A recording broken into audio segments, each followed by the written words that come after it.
కొత్త పెన్షన్లు మంజూరుపై ప్రభుత్వం కీలక నిర్ణయం. ఇక నుంచి ఇలా ఏపీ ప్రభుత్వం కీలక నిర్ణయం తీసుకుంది. సుదీర్ఘకాలంగా పెండింగ్లో ఉన్న కొత్త పెన్షన్లు మంజూరుపైన కసరత్తు చేస్తుంది. గత ప్రభుత్వం హాయంలో నిలిపివేసిన స్పాంజ్ కేటగిరీ భర్త చనిపోయిన భార్యకు పింఛన విధానాన్ని కూటమి ప్రభుత్వం కొనసాగిస్తుంది. అదేవిధంగా కూటమి అధికారంలోకి వచ్చిన తర్వాత కొత్తగా ఎవరికీ పెన్షన్లు మంజూరు చేయలేదనే వాదన ఉంది. దీంతో ఏప్రిల్ 1వ తేదీ నుంచి కొత్త పెన్షన్లను మంజూరు పంపిణీ దిశగా కసరత్తు చేస్తున్నట్లు సమాచారం. దరఖాస్తుల స్వీకరణపైన అధికారికంగా నిర్ణయం తీసుకున్నారు. ఈ వీడియోని ఎక్కడ స్కిప్ చేయకుండా పూర్తి వరకు చూడండి. అలాగే ఈ వీడియో కానీ మీకు నచ్చినట్లయితే మీ ఫ్యామిలీ మెంబర్స్కి, ఫ్రెండ్స్కి షేర్ చేయండి. వాళ్ళకి ఇన్ఫర్మేషన్ యూజ్ అవ్వచ్చు. అలాగే ఒక చిన్న లైక్ చేసి మా ఛానల్ను సపోర్ట్ చేయండి. ఏపీ ప్రభుత్వం కొత్త పెన్షన్లు మంజూరుపైన ఫోకస్ చేసింది. ఇప్పటికే అనేక మంది కొత్తగా పెన్షన్ల కోసం దరఖాస్తు చేయగా ప్రభుత్వం ఇంకా మంజూరు చేయలేదు. ప్రస్తుతం కొత్త పెన్షన్లు హోల్డ్లో పెట్టింది.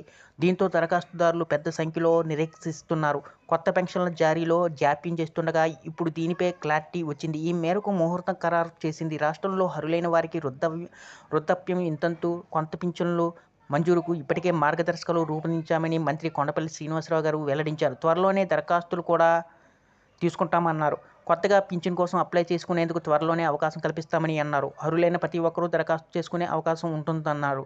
తమ ప్రయత్నం అధికారంలోకి వచ్చాక ఒక పింఛను కూడా ఇప్పటి వరకు తొలగించలేదనే, ఇంకా ఎక్కువ మందికి అందించే ప్రక్రియ త్వరలో చేపడతామన్నారు. అదే విధంగా పెన్షన్ల తొలగింపు ప్రచారం వేళ ఈ విషయంలోని స్పష్టత ఇచ్చారు. 2024లో కూటమి ప్రభుత్వం అధికారంలోకి వచ్చిన ఈ 20 నెలల్లో ఒక వ్యక్తికి పింఛను కూడా తొలగించలేదని మంత్రి కొండపల్లి శ్రీనివాసరావు గారు తేల్చి చెప్పారు. గత ప్రభుత్వం నిలిపివేసిన స్పాంజ్ కేటగిరీ పింఛను విధానాన్ని కూడా తాము పునరుద్ధరించామని చెప్పారు. వృద్ధాప్యం పింఛను పొందుతున్న భర్త చనిపోతే తరువాత నెలలోనే భార్యకు పింఛను అందిస్తున్నట్లు వెల్లడించారు.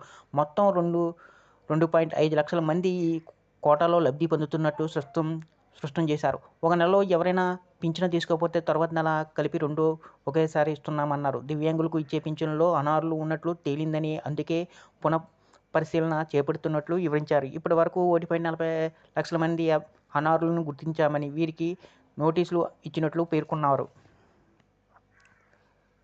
మరోసారి పరిశీలన చేపట్టేందుకు చర్యలు తీసుకున్నట్లు పేర్కొన్నారు. కాగా ఈ కొత్త పింఛన్ల దరఖాస్తుపై ఏపీ ప్రభుత్వం ఎప్పుడో ప్రక్రియ చేపట్టిందని, కొన్ని కారణాల వలన నిలిచిపోయిందని వివరించారు. త్వరలోనే కొత్త పెన్షన్ల కోసం దరఖాస్తుల పైన ప్రభుత్వం నిర్ణయం వెల్లడించే అవకాశం ఉంది. ఈ వీడియో కానీ మీకు నచ్చినట్లయితే ఒక లైక్, సబ్స్క్రైబ్ చేయడం మాత్రం మర్చిపోకండి.